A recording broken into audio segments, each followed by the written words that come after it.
खूप सारे राजयोगी आहेत किंवा मेडिटेशन करणारे आहेत, ध्यान करणारे आहेत, कुठलीही साधना करणारे लोक आहेत, तरी देखील त्यांना असाध्य अशा आजारांनी ग्रासलेलं असतं, असं का? इथं कारण हे कर्म फिलॉसॉफीच आहे.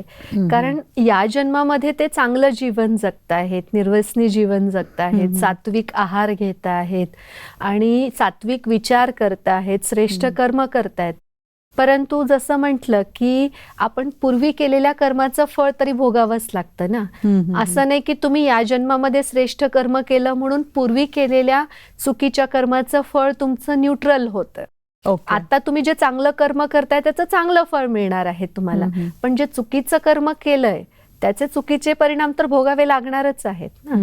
मग या आत्म्याने सुद्धा कुठल्या तरी पूर्वजन्मामध्ये कधीतरी काहीतरी कळत न कळत विकर्म केलेलं असतं, चुकीचं कर्म केलेलं असतं, विकारांच्या वश होऊन दुसऱ्यांना काहीतरी त्रास दुःख दिलेलं असतं आणि नियती त्याची परतफेड ही अशाच रूपामध्ये करत असते.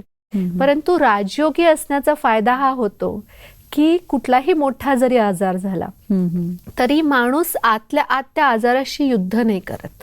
सगळ्यात पहिल्यांदा तो त्याला स्वीकारतो. जी परिस्थिती समोर आली आहे त्याला स्वीकारल्यामुळं त्याची इंटेन्सिटी कमी होते.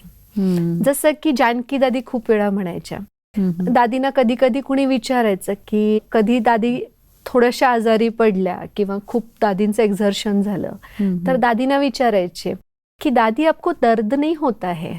तर दादी म्हणायच्या कभी कभी दर्द होता है लेकिन दर्द का दुःख नहीं होता है. Okay, so nice. तर ही राजयोगाची कमाल आहे की आजार येतात कारण पूर्वी कर्म केलेलं आहे बरोबर, परंतु ते आजाराचे परिणाम जे भोगावे लागतायत आज आपल्याला त्या कर्माचे आजाराच्या रूपामध्ये, तर ते परिणाम भोगताना आपली स्थिती डाऊन नाही होत.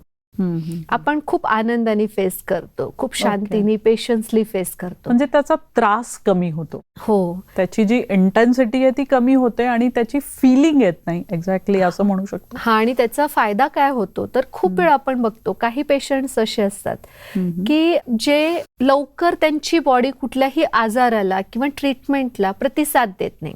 बरोबर, म्हणजे डॉक्टर्स खूप वेगवेगळ्या प्रकारची औषधं त्यांच्यावर ट्राय करत असतात, परंतु त्यांची बॉडी रिस्पॉन्डच करत नाही. आणि त्याच आजाराचा दुसरा एखादा पेशंट असतो, सेम डिसीज असतो त्याला पण त्याला साधं अगदी बेसिक ट्रीटमेंट दिल्यानंतर पण तो लवकर रिकव्हर होतो कारण त्याची बॉडी पटकन त्याला रिस्पॉन्स देत असते. तर इथं पण हेच आहे की जेवढा आपण त्रागा करून घेतो त्या आजाराचा, त्रास करून घेतो, तेवढी आपली बॉडी सुद्धा रेजिस्ट करायला लागते त्या ट्रीटमेंटला. आणि तेच आपण जितकं इझी घेतो, लाईटली घेतो त्या आजाराला. आता लाईटली घेणं म्हणजे अगदीच असंही नाही की मला दुर्लक्ष करायचं आहे, ट्रीटमेंटच घ्यायची नाही, औषधच घ्यायची नाहीये, दवाखान्यातच जायचं नाही, असं नाही. परंतु तुम्ही जितकं सहज त्या आजाराला स्वीकारता, त्याचा त्रास नाही करून घेत, त्याचं टेन्शन नाही घेत, तर तेवढं तुमची बॉडी पण त्या ट्रीटमेंटला, त्या मेडिसिन्सना चांगला रिस्पॉन्स करत जाते. मी खूपदा ऐकली एक गोष्ट की काही लोक घरामध्ये मी पाहते वारंवार त्या आजाराचं वर्णन करतात, इतक्या वेळा रिपीट करतात, म्हणजे लिटरली समोरचा पण वैतागून जातो आणि त्यांचाही आजार मला वाढताना दिसतो. ह्याच्या पाठीमागं पण काय सायकोलॉजिकल इफेक्ट? हो, कारण तुम्ही जेवढं वर्णन करताय तेवढं तुम्ही आवाहन करताय. ओके, कारण जसं म्हणजे समजा मला डोकेदुखी नाहीये पण तुम्ही बघा प्रयोग करून, माझं डोकं दुखतंय म्हणलं की डोकेदुखी नसलेली सुद्धा तुम्हाला दुखायला सुरू होते. तर तुम्ही ज्या गोष्टीचं वर्णन करताय, असं म्हणतात की जैसा सोचोगे वैसा बनोगे, as you think so shall you become. तर तुम्ही जे विचार करणार, जे वर्णन करणार, त्याचं तुम्ही आवाहन करणार आहात स्वतःकडे. आणि त्यामुळे ती गोष्ट आणखी जास्त वाढत जाणार आहे तुमच्यामध्ये.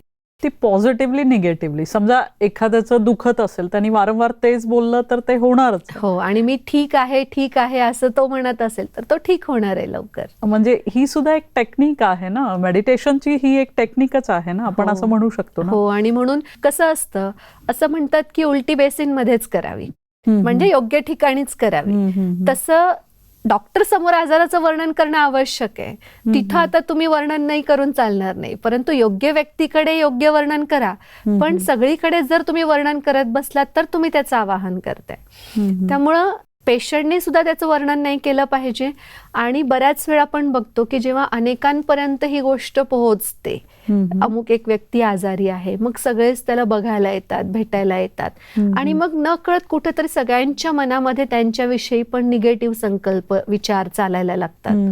म्हणजे अरे रे, ह्यांचं खूप वाईट झालं, असं नको व्हायला पाहिजे होतं, ह्यांना असा आजार व्हायला नको पाहिजे होता, किंवा आता ह्यांचं कसं होणार. म्हणजे हे जे नकारात्मक विचार लोक त्यांच्या प्रती करायला लागतात, त्याच्यामुळे सुद्धा ते निगेटिव्ह व्हायब्रेशन्स परत त्या व्यक्तीला मिळून त्याचा त्रास आणखी वाढण्याची शक्यता. काही वेळा मोठे आजार नाही, रेग्युलर जे रोजचं दुखतंय वगैरे त्याचं पण वारंवार वर्णन होतं. आणि काही काही वेळेस खरं सांगते मी की काही काही वेळेस त्यांचं खूप दुखतही असेल, पण वारंवार बोलल्यामुळं ह्यांचं रोजच आहे. म्हणजे मनुष्य निग्लेक्ट करायला लागतो त्यांना. जसं कोल्ह्याला द्राक्षे आंबट म्हणतात, तसं रोज रोज रोज तो व्यक्ती रडत असेल तर मग हळूहळू त्याच्याकडे लक्ष देणं सगळे बंद पण करतात. म्हणजे त्रासही होत असतो पेशंटला, त्याची काही चूक नाही आहे, बरोबर आहे, पण शेवटी त्याचं त्याला सहन करावं लागणार आहे. वर्णन करून त्याचं दुखणं कुणी काढून तर घेऊ शकणार नाहीये. बरोबर. त्याच्यापेक्षा त्यांनी जर आपल्या मनाला डायव्हर्ट केलं चांगल्या गोष्टींच्या चिंतनामध्ये, अध्ययनामध्ये, मेडिटेशनमध्ये, तर ती जी फिलिंग आहे वरचेवर आजाराची, ती त्याला तो कमी करू शकतो.